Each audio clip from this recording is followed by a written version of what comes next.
There is a wasp on you. Okay, well, the wasp gets to be part of the broadcast then. That is all right. No, because I'm allergic to them. If I get stung, I'll be in the ER. So. All right. Well, guess what? Live from Durant, Oklahoma. It is Midwest Sports Saturday. We do not want my guest in the ER, so that would definitely not be good. Welcome to Midwest Sports Saturday. Hi, I'm Joey McWilliams, and it is a privilege, as always, to get to be joined now by the head coach, or not, former head coach of the Southeastern Savage Storm, the current athletic director of the Southeastern Savage Storm, and I will always call him Coach Keith Baxter. Coach, really quickly, let me say it's a privilege for Midwest Sports Saturday to be presented today by the Choctaw Nation of Oklahoma. You see that logo down there in the lower left-hand corner of the screen. Choctaw Nation of Oklahoma has sponsored many of our Midwest Sports Saturday shows, and we're very grateful to them. They do so many things for our not only town, county, and community here in this area, 10 and a half counties throughout the state of Oklahoma, and we appreciate the Choctaw Nation of Oklahoma. Now, I'll let you pull that mic up there so we won't use it as a weapon against the wasp. We might, if it comes back. If it comes back, we may. It's homecoming in Durant, and it's an exciting day. Coach Baxter and I were just talking about, you can probably see right now, and I hope it's not actually too bright on the screen, because it is a wonderful day. You could not really ask for a better day for a football game or really anything. It's a tailor-made day to do anything. And as we were talking earlier before we go on the air, yeah, it's just a blessed day, to do anything that you want to do. The sun's shining, air's cool, nice little breeze.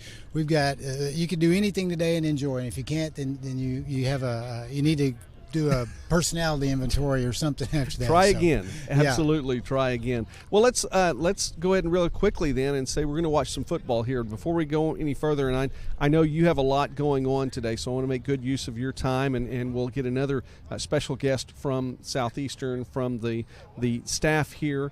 But, Coach, football going on behind us. I talk about Coach Baxter. I had the privilege during my first years as being a broadcaster to get to call all 4 seasons in which you were the head coach here. Had a 610 winning percentage. Did you know that? Not Maybe? Really. You won a lot of games. I knew we won more than we lost. Okay. Well, I think when you're winning more than 60% of your games, then that's a good sign. So one of the top coaches here in Southeastern history have a good game going on, or possibility of a good game today. Southeastern comes in 5-1.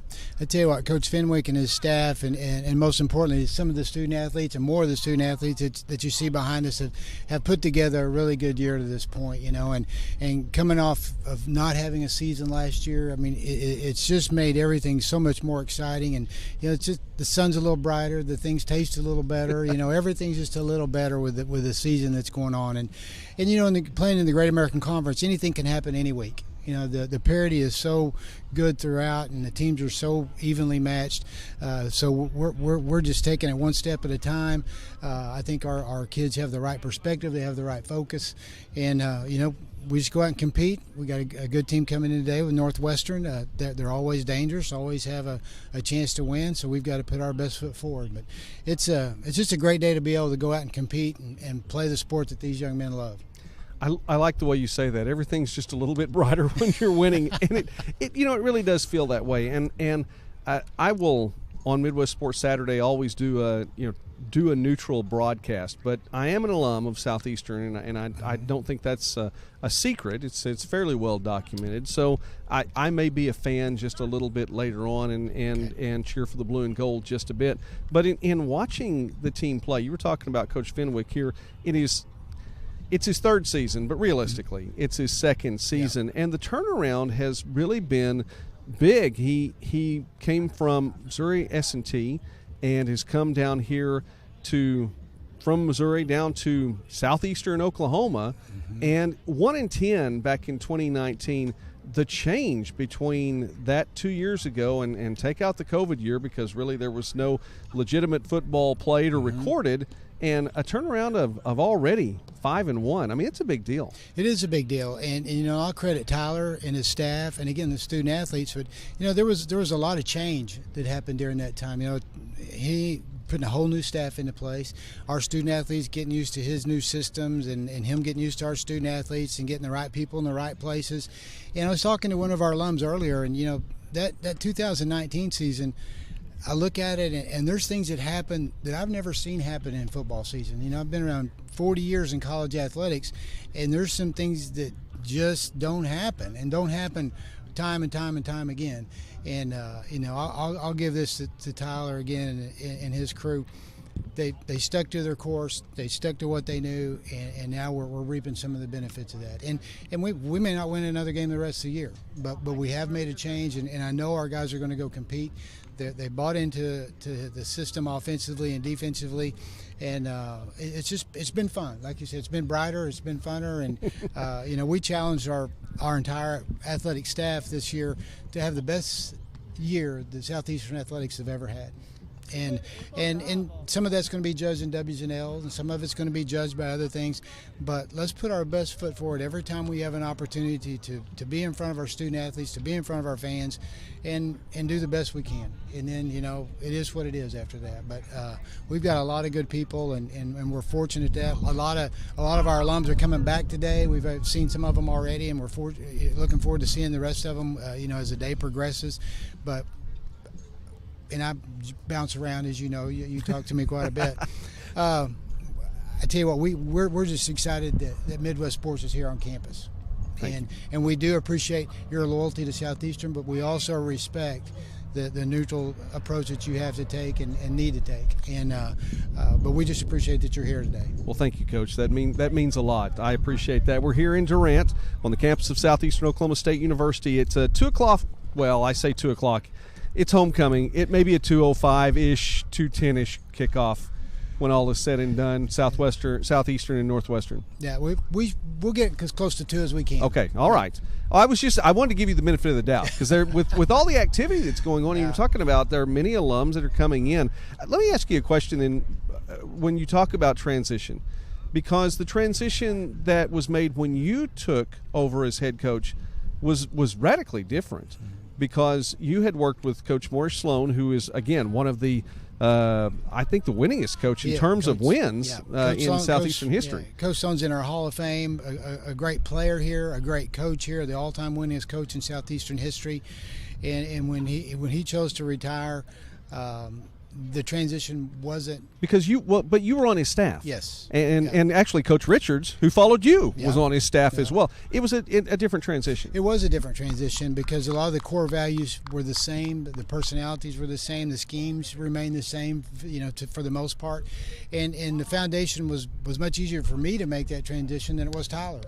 Because Tyler come in, you know, not knowing anything about the culture of the players, not knowing anything about Durant, the community, or things. And again, that's why he's done a great job. And I've said this, you know, many times. Tyler's one of the best men to ever occupy this position. We've had a lot of good men, a lot of good coaches that have been head football coaches at Southeastern Oklahoma, and he's going to rank right up there with the top of them. Just as far, maybe wins and losses, maybe not wins and losses. Hopefully wins and losses, but. As far as quality of a person, you're just not going to find many better than Tyler Fenwick. You know what? I agree with you. I've had a chance to get to visit with him off the field, and actually within the walls of the church, and getting to see him there and visit with him and talk about things other than football. And I have seen him to be a great man and a fine man, and I appreciate that. So, well, let me ask you this then, as we wrap up our time. And again, I'm so thankful to have it. It's not the only game going on today. You would think homecoming, that is the big deal, but there's actually another game going on here on campus. Yeah, we've got multiple things going on today. We started off this morning with Colton's Run here in Durant, the community of Durant, which was just a great event for the community. Great event, great the proceeds go to benefit so many people in the county. Obviously the football game. Then we've got a volleyball match tonight at 7 o'clock against Henderson State University. We had one last night, and following it up with one tonight. So we've got all kind of events going on today, and look forward for a good day. It's a big homecoming event, and do you have any kind of homecoming memory that stands out to you? You didn't win did you win every homecoming game? I can't recall. I couldn't tell you. You won a lot of games. I did. We did win a lot of games, and through Coach Sloan's time here and through my time here, and we won a lot of games. I was so blessed to be on that staff, and I don't know why in 1989 he hired a goofy guy, coming in, but I'm so thankful that he did. From Northwestern, by the way. From to Northwestern, circle it all the way back around. But go ahead. Things go around. I will say this one thing that we tried to do, and I talked to our freshmen this week about. During my time as head coach, we made it a deal where we wanted a representative from the football team to be the homecoming king. And all 4 years we had that. So from homecoming, that's a homecoming memory. Okay, there you go. We had the king, that is Nicholas DeBose and Bashari Turner, and I could go down the list. So. Wow, and those are some big names. Those are some big names too. Yeah. Back in the early 2000s, was homecoming ever a distraction? Oh, I think from a coaching standpoint, it's always a little bit of a distraction, but then it always adds a little bit of energy and things to things. So, it's all in perspective, how you want to look at it. All right.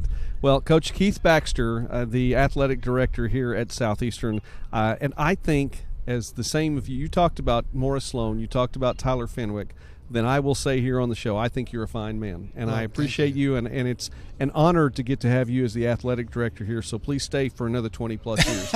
I'm not sure I can do that. I'm not sure they would want me to do that, but one plug. Okay, go ahead. Basketball tickets are going to be announced today. They're going to go on sale this next week. We're looking forward to great times on the men's and women's basketball teams, and of course we still got football going on, we still got volleyball going on, got cross country going, golf is going, multiple sports, and that just makes life fun, and makes our jobs a lot easier and a lot more fun. So thank you and Midwest Sports for being on campus today, and thank you, sir.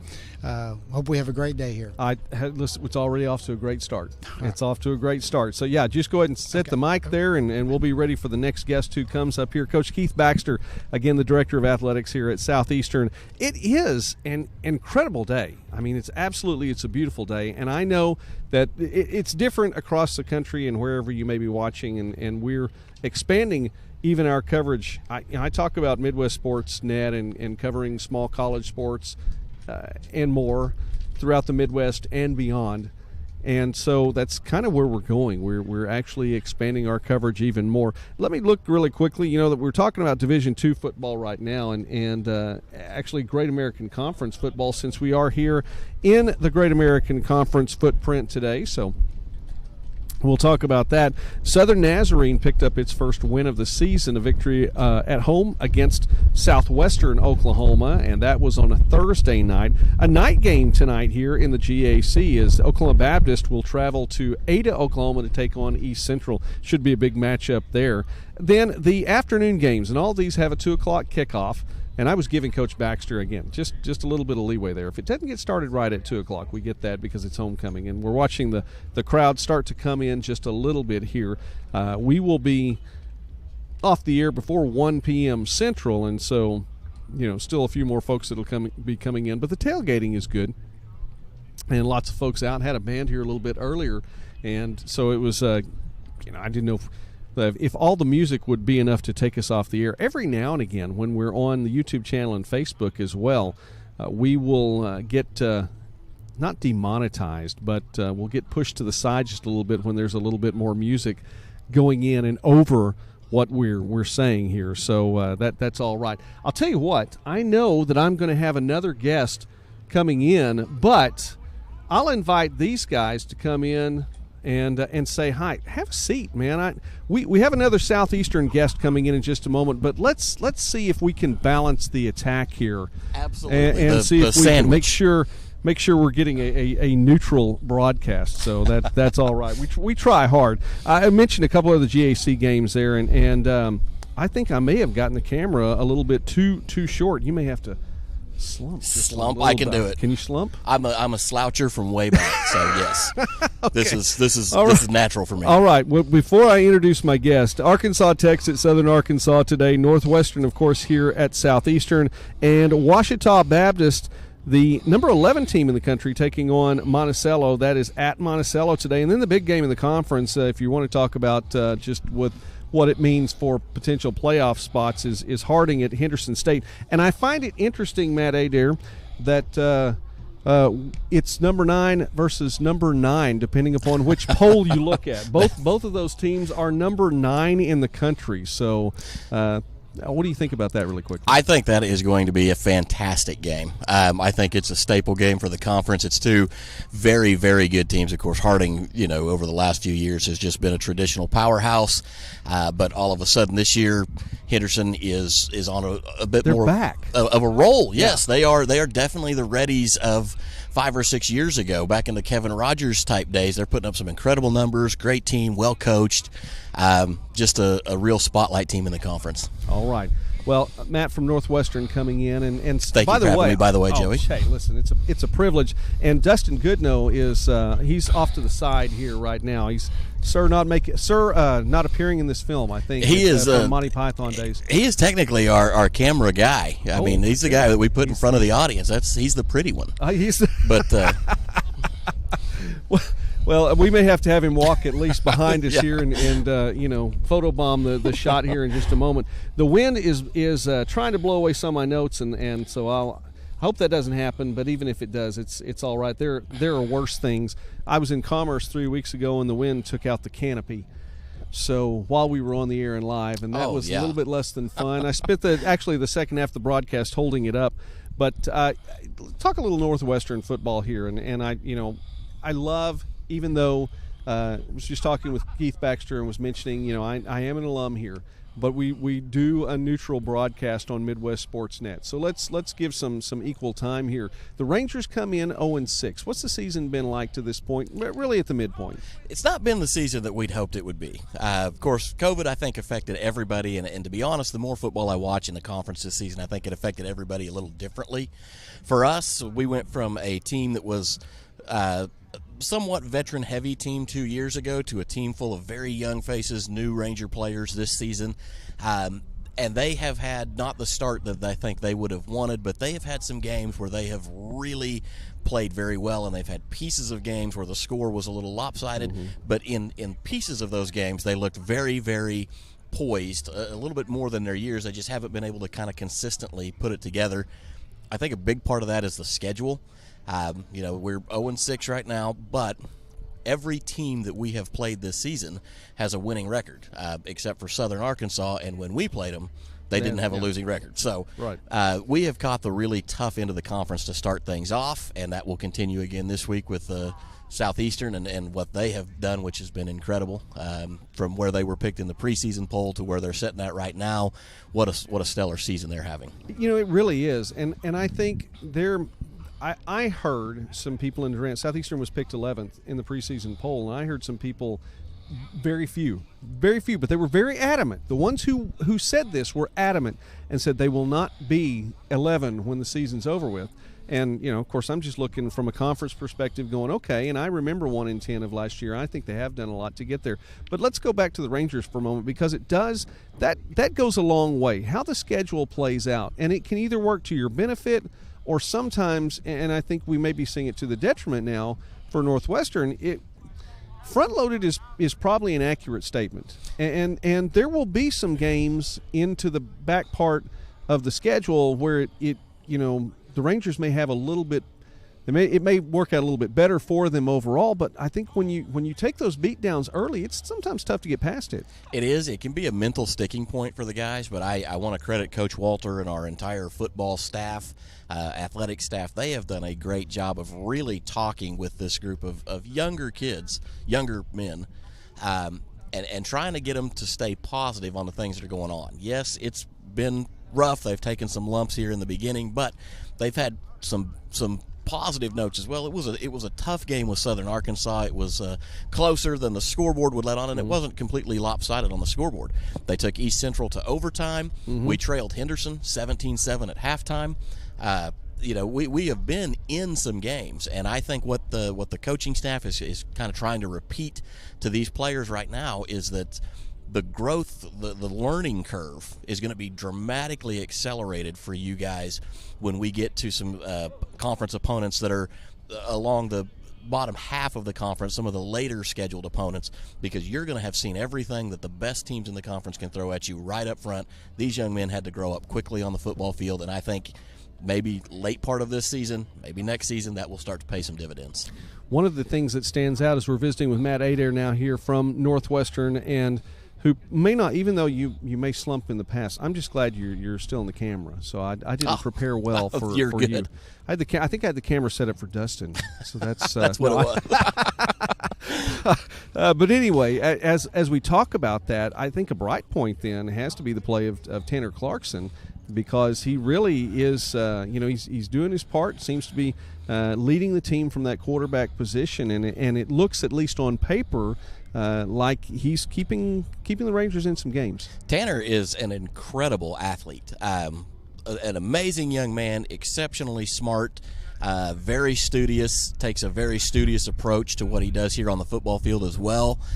Coaches tell me that he's the first one in for film and the last one to leave.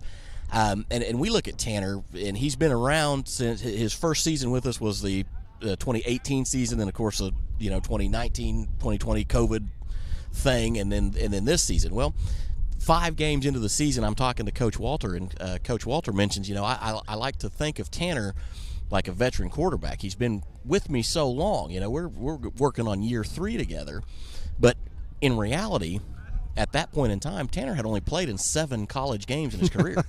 And at this point in time, he's going into Game 7 this season. He only played significantly in the final 2 games of the last season he played in. So he's still a very young quarterback.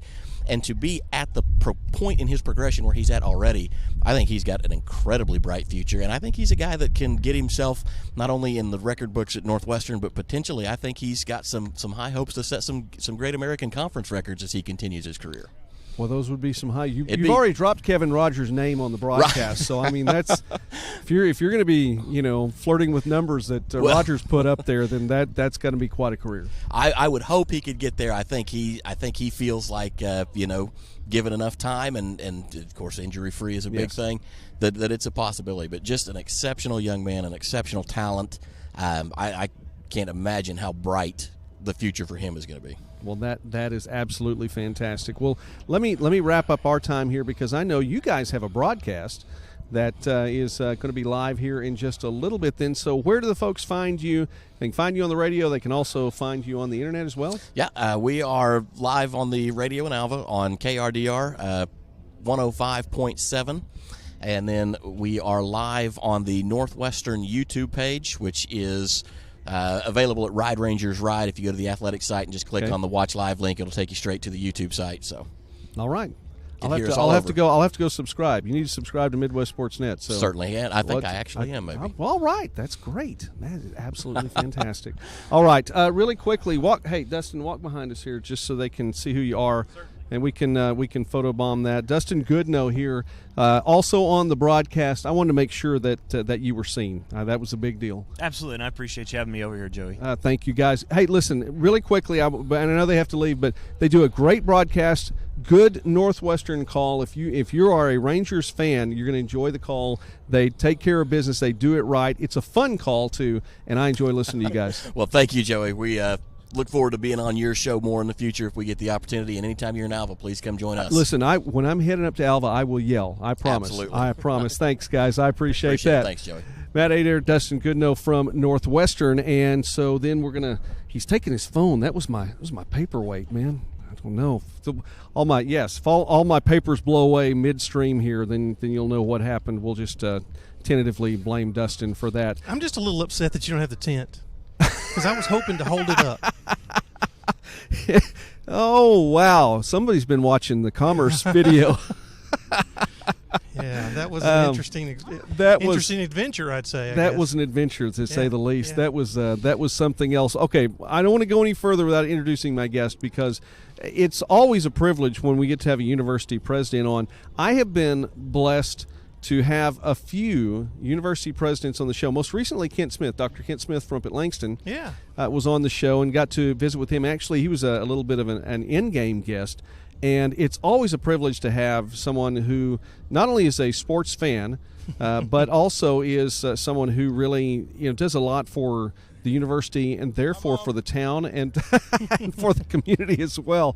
Photobombs are great. We know Mom's watching it. That's true. Mom, just whoever mom. Yeah. It's all right. Dr. Thomas Newsom, the university president here at Southeastern Oklahoma State, and let's throw a quick shout out. Then you were talking about the canopy coming down. That was in Commerce a few weeks back. Commerce made a big announcement. They made an announcement that they're going to join the Southland Conference and go Division I, and that's just a fantastic thing for that university. And they are ready, they are poised, and they will be an excellent member of the Southland Conference. I've got a little experience with the Southland, working at Northwestern State over in Natchitoches early in my career, and they'll just be a great fit, and they're going to be competitive from day one, which is really exciting. So I'm excited because Commerce is my alma mater, and where I got my master's degree, and so I'm looking forward to watching them win Southland Conference championships. It's a great facility, and I appreciate that. I think they've done a great job in Division II. Long time member in the Lone Star Conference, and I think they'll do well also. They will, and it's a great time for them to make this announcement because, again, coming off of a national championship in football just a few years ago, very successful volleyball program, very successful men's and women's basketball programs, and all their other sports do very, very well. Track and field, probably one of the best Division II track and field teams in the country, and their president, Dr. Mark Rudin, and their athletic director Tim Murray are really the right people to lead them into this next transition into this next part of their journey, and it really was exciting for me to see that announcement, and excited for the Southland Conference and excited for Texas A&M Commerce. I think it'll be good for them. Well, let's transition then, and I will say this about Tim as we transition out: I will always remember him helping me keep my canopy up. So that was and he actually took over the show for a little bit. He did. Let's transition back to Southeastern now. We've heard from a couple of folks from Northwestern, and it is homecoming here in Durant. So Southeastern, the Savage Storm, taking on the Northwestern Rangers today. Kickoff in I want to say about an hour and a half, give or take. Yeah, and 2:00. So we could not ask for better weather. It is amazing weather. We've had a little bit of rain this week, which kind of changed some of our homecoming activity plans for the midweek events that we had on campus. But the weather's great today. We had great weather yesterday. We had a VIP reception last night as the first kind of grand opening event for the new Simple Family Museum of Native American Art. We had our distinguished alumni banquet afterwards, which we will introduce and recognize that Bill Brock and Greg Duffy and Coach Mike Matheny, our three distinguished alumni inductees, right on the field right before the game starts. And then we had a fantastic bonfire last night with our students, a huge crowd. It's just been a great homecoming weekend. It really has. Man, it's a nice campus that just gets nicer all the time. And I will credit you and credit Coach Baxter as well for just I know enrollment's growing. I mean, it seems like every time I turn around, there's another news release of this is the highest enrollment we've had, ever in this semester or whatever the case may be. Well, credit to you all for doing that because the campus, it's even prettier to look at when you drive by. The athletic facilities, there is getting to be more of a uniformity to the way things look all across town, depending upon whether you go to the softball field or you go to the baseball field or here at Paul Laird Field football. Things look nice. Well, and we're working right now on a campus-wide master plan that we hope to have. We've engaged an architectural firm out of Tulsa that does these kind of plans for universities, has done some great work in Oklahoma. We're looking to have a plan that we can present to our alumni and our community and our students and faculty and staff sometime probably midsummer, and that will give us a really good blueprint for the future. And there's thoughts of improvements that we need to make in order to continue to stay competitive. As you said, enrollment continues to grow. Over the last 10 years, Southeastern has grown 37.7%. Wow. Which is the highest enrollment growth of any of the 25 four-year schools in the state of Oklahoma. That comes from our Oklahoma State Regents, so we don't really have a comparison number with our regional schools in Texas.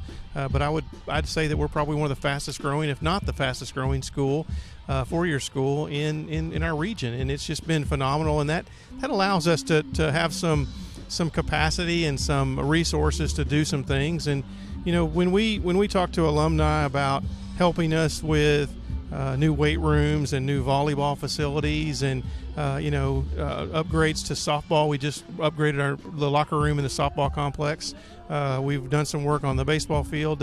We've just got a lot of generous friends of our university, specifically in athletics and, of course, in other areas that really have helped us with that, and that's exactly what we're trying to do. We're trying to get more uniform. We're trying to make sure that when people are on our campus, they know they're at Southeastern Oklahoma State University, and we're trying to also be a campus that's attractive to those students that are south of us, and we've got a lot of work to do to be competitive there.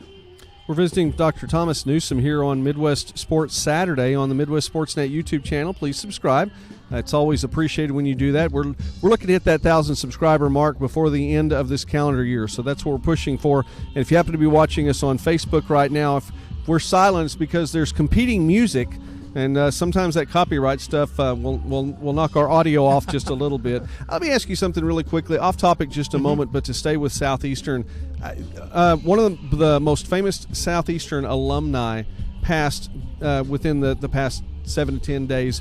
Jerry Shipp, who was a former all-conference, all-American basketball player, played for Bloomer Sullivan, who was possibly the greatest basketball coach in Southeastern history as well. Jerry Shipp was also an Olympian. He was a captain of the Olympics in 1964, won numerous national championships in semi-pro basketball with the Phillips 66ers back in the day. I know that that's a big deal for the folks around campus when someone like that, who represented Southeastern so well and did so many years after, was just a gentleman, and it's somebody. He deserves acknowledgement. It does, and he was just an amazing person. Honestly, if you look into his what he did as a young man, and then later in life, we're fortunate that he donated his gold medal. It's on display in Bloomer Sullivan Arena, and one of the things that struck me about Jerry Shipp when I learned more about him after I got here is, he won a gold medal. He was the higher scorer in that Olympic Games. He was the team captain for USA, but he had tried out for the Olympics 4 years earlier and didn't make the team, and just persevered and had that challenge and worked harder and came back and not only made the team when he tried again, but was the superstar at that Olympics. And to me, that just shows what kind of character he was, and the stories I hear about him from people that knew him after he left Southeastern, after his time playing professional basketball and in the Olympics, it just was a testament to that. That's the kind of person he was, and that's the kind of lessons he taught other people, which is just amazing.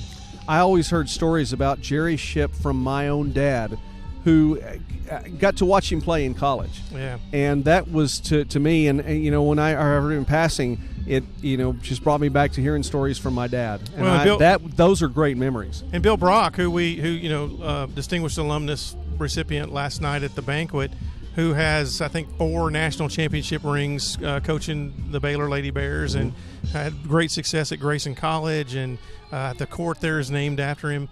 The first thing he did when he got up to the podium was to acknowledge Jerry Shipp, and again, just shows you that what an impact he had on people, and that's really, I was just talking to some recruits upstairs in the student union who were here for the football game, and I told them, we like to win, and as Tim McMurray, I have to give him credit for this, as he says, in college athletics we spend a lot of money on scoreboards for a reason, because we like to win, we keep score, but we really our true test of our success is the impact that we have on young people, and the idea that universities are not a destination, they're just part of their journey, and we need to make sure that we're providing that segment of their journey and giving them the resources they need and the relationships that they need to be successful in life, and to be successful in a way that touches other people, that impacts other people, that makes the world a better place. And that sounds real big and kind of aspirational, but that's what Jerry Shipp did. That's what Jerry Shipp did when he left Southeastern Oklahoma State University. This was not a destination for him. This was part of his journey. And I'm proud to say that I'm associated with a university that is Jerry Shipp. Yeah, I could not have said that any better. And I'm not an Olympian, former or otherwise, and probably not a future Olympian. I'm just going to go out on a limb here. Maybe curling someday, but that's probably not in southeastern Oklahoma. They may have Olympic podcasting at some point. That you could just never be. Know. We'll see how that works out. A lot of those emerging odd sports this year, so you never see. But knowing that it may not happen, I still want to have that kind of impact. And that's something that it doesn't matter where you are in life. You just like you said, if you can strive to have that kind of an impact in people's lives on kids and on adults, the positive impact. What kind of influence can you give and make on someone's life? What a goal! I'm a university president because I was a college athlete, and I truly believe that. And it's not because of what I did on the field or on the court. It's because of the relationships I made as a college athlete, and it's because there were some coaches and an athletic director specifically that saw a young man who was hurting, who had some potential, whose life was about to take a path that would have not been in my best interest, and they kept me from doing that. They kept me on the path to being what I am today, and that's what I try to do as a college president every day, and that's what I try to. That's kind of the message I try to give to our faculty and staff, and we've got a team here at Southeastern that believes that 100%. They believe that our students are here for a reason, and they're here for that part of their journey that will lead them to a better destination. Well, Dr. Newsom, there's a football game that's going to happen here in just a moment. Southeastern's 5-1 coming into homecoming today. Thank you, Joey, for making it a little lighter there. I appreciate that. We are 5-1. It is a great time to be watching Savage Storm football. There's no doubt about that. It's fun. Yeah. By the way, we like it light here too, yeah, but we enjoy the seriousness and the solemnity that is necessary sometimes. But that having been said, 5-1. I mean, that's quite a turnaround from 1-10. It is. I saw a national publication this week that said that it actually said that this writer believes that Southeastern is the biggest turnaround story in Division II football this year. I'll buy that. And I think that we were talking about last week. I was talking to Keith Baxter about the season and how it's going and where we're at after 6 games, and he said we're having conversations right now that we haven't had since 2016. Yeah. And I think that shows in the excitement from our student body. It shows in the excitement from our alumni, and they're fun to watch. I mean, we have had 6 really fun football games to watch. One of them we didn't come out on the right side of the scoreboard, but it was still a really good college football game. What do you expect to see today then? As we'll start to wrap up the show here with this one, because I'm very privileged. I'm going to be on the broadcast today. I get to step back. It's homecoming, so I, as an alum, it just worked out that I'm getting to step back into the booth and get to be on the call with Jay Lindley today. So I'm excited about that. So I'm gonna wrap up the show a little bit earlier than we were going to. But what do you expect to see today? Well, I think one of the misconceptions about the Great American Conference is because we've got a few teams that are 0-6 that they're not very good. We've got a few teams that are 0-6, and Northwestern being one of them, because we are a closed conference and we all play each other. Every game we play is a conference game, and that's just what plays out pretty much every year at this point in the season. And this is the time when those 0-6 teams start kind of getting things together and finding their rhythm and start winning football games. Northwestern is a lot better than 0-6. They really are. So we're going to have to come out and we're going to have to play a good, relatively error-free football game in order to stay on the field with Northwestern, even though they're 0-6. So, I'm looking for our kids to come out with some enthusiasm, some excitement. I'm looking for them to play as hard as they played the last 6 weeks, and pretty confident if they do that, we're gonna end up on the right end of this one. But it's going to be a good football game. There's no doubt about that. All right. I'm going to go ahead and call somebody out on the air really quickly, too, because I've watched Katie Webb walk by a couple of times, and she hasn't stopped by over here. And I know at least 2 broadcasts ago I was promised a Katie Webb appearance. Katie Webb, you need to get one. And we haven't had that yet. I've got a connection or two. I think I might okay, be able to we'll arrange see. that. Yeah, we need to. Yeah, Katie is a special person again, and great basketball player on the court for us, but just a great person. And we are fortunate that she decided to stay with us and join our athletic staff, and does a lot of our compliance things, but really does a lot for our athletics program, and we are fortunate to still have her as part of, she'll always be part of the Southeastern family, but we're really fortunate to have her on our team here at Southeastern. She's a good person. Yeah. Played here, I think, getting her start here back in the Reagan administration, and seemed like she was a part of the program for so long for Coach Darren Groh. I'm just kidding. She wasn't here that long. But, hey, listen, with the COVID year and with redshirting and everything anymore, I mean, these names, these titles beside names like junior and sophomore and things like that, they're just nominal right now. Yeah, there's a new nomenclature out there that's called a COVID freshman, or a COVID senior, and it means that you're not in that whole pattern of eligibility because COVID has messed that up in some way. Henderson State had at least 7 players that are 25 years old. Yes, we have a few that are so on it's the just field for it's us, incredible. too. It's absolutely incredible. Dr. Newsom, as we wrap up then, and I'll just say this: anything that you would say, and you're talking about a great enrollment, so the kids should come out and they should come out. And if you are within an hour and 15 minutes of Durant, Oklahoma. You need to turn around or make a different path or whatever and get here. We've got a lot of happening at tailgate. You might be able to hear that music in the background. Probably the biggest tailgate we've had all year. The weather is fantastic. Yes. And it's going to be a great football game, and this is the place to be right now. Durant USA, as Dwayne Meredith would say, is the place to be on this Saturday afternoon to watch a little Division II college football. All right. Well, listen, really quickly then, let me tell you ahead, next week we're going to be in Edmond, Oklahoma, on the campus of the University of Central Oklahoma. We'll be watching some MIAA football up there next week, and I believe it's homecoming for the Broncos as well, so I invite you to be there for that, be watching this, subscribe to the channel. A lot more NAI and Division II volleyball to talk about in the upcoming week. There's a lot going on right now. Washburn continues its run. They were upset by Northwest Missouri last night, so that was actually a very big deal. And then we want to talk about our top 25 in NAI volleyball as things are going on. Am I losing my notes? No, I can't let you close the show without me adding that our volleyball team won last night. They beat Washita Baptist. True. And they'll be playing again at home tonight in our brand new volleyball-only facility against Henderson State. So it is. Come love catch some the facility. and then go see some volleyball at 7 o'clock. That's right. That is exactly right. Love the facility. And I think realistically, I don't think there's anything like it for 100-plus miles in any direction. No, and it's great because the atmosphere is fantastic. It's loud, and our students get into it. Our volleyball team's having a good season, and I've heard coaches that have left here that have said this is a tough place to play, and in the future it's going to be a really tough place to play. So if you enjoy college volleyball, again, Durant, Oklahoma is the place to be. All right. Well, you heard it. You got the invitation from the president himself, so you can't ask for more than that. Thanks for watching Midwest Sports Saturday. I want to say God bless you all. I appreciate you being here. Please subscribe to the channel. Let's hit that 1,000 mark before the end of this calendar year. We can do that. And then Southeastern and Northwestern headed your way in just right around an hour and 15 minutes. So God bless you all. Thank you very much, and have a great day.